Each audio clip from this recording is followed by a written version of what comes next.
So, hi again, Nancy. Thank you so much for catching up with me. My pleasure. So, I would love to know what has changed since we last spoke. Oh, kind of everything and nothing, I suppose.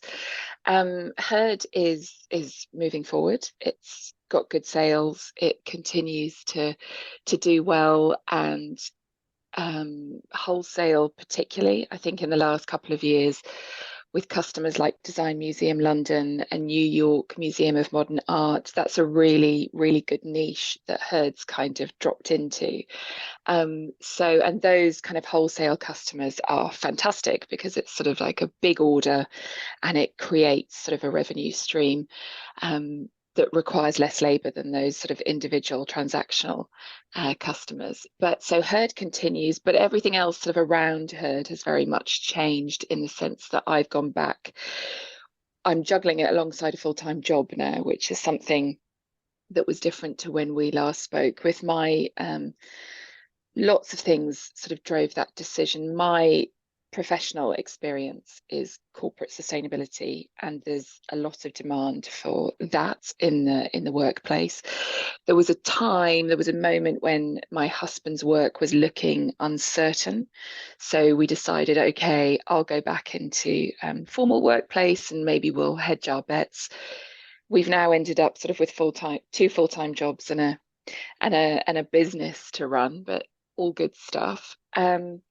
And I've gone back to work in corporate sustainability, which also sort of has created another enormous workload, but also feeds and provides, I suppose, lots of the stimulation I have for thinking about my own business. I work for HP, who sell tech, and I suppose in they are obviously a much larger business than me, but they're still a retail business. And so there's lots of things that I suppose stimulate my thinking in terms of what I can take into my own business and the different things I can do. But also I kind of it does make me think more frequently, what does the future look like? You know, is Herd going to be something that I continue, evolve, wrap into something else?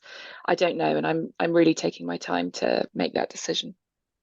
Thank you so much for the update. I think your wholesale, where your stock now is, by the way, so exciting.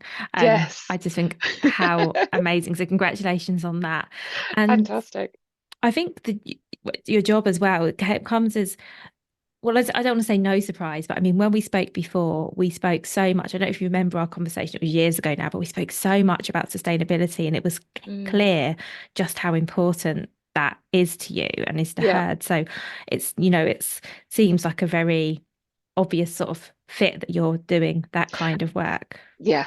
And I think it's an area that every organization is looking at in a lot more detail, not just for regulatory reasons, but for many others as well. And it's also, aside from the content, it's exciting being in work. It's sometimes exciting to go into an office, be in teams, meet people, and have that stimulus. And again, that's something that feeds everything else in your life, doesn't it? So yes, it's busy, very busy, but it's exciting.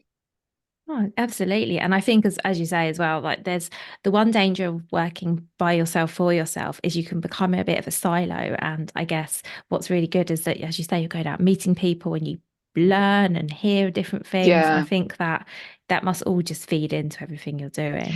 it does. I think lots of people, lots of entrepreneurs I've met through Herd are very natural networkers, connectors, and can create a community of people around them. That is not a natural skill set that I have. And I think work almost gives me a sort of enforced network, gives me an enforced sort of need to communicate to kind of get out of myself a bit. I'm very happy in my own company. So I think different people I think there's so many people I've met who would never go back to the formal workplace because they feel liberated in their own space.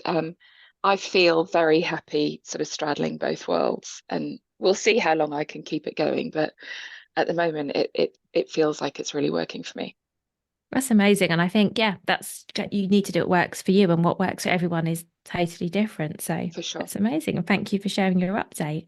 Now, before I let you go, Nancy, I would love to know, my second question for you is, what would your number one piece of advice be for other product businesses? So this is a piece of advice that I've was given very early on in my career. And it doesn't relate to product businesses, but it's something that I have reflected on a lot in running my product business, and that's make decisions. That successful people make decisions, and if they make bad decisions, they then make a different decision to take them out of that bad decision. But don't be a person who's afraid to make a decision, because if you're making decisions, you're moving forward. And I think that sense, particularly when you're driving your own business, that sense of momentum is what's required. You always need to feel like you're headed in a direction, and if it's the wrong direction, take a different decision, change direction, change trajectory, but make decisions and don't be a fence sitter. That's brilliant advice. Thank you so much, Nancy.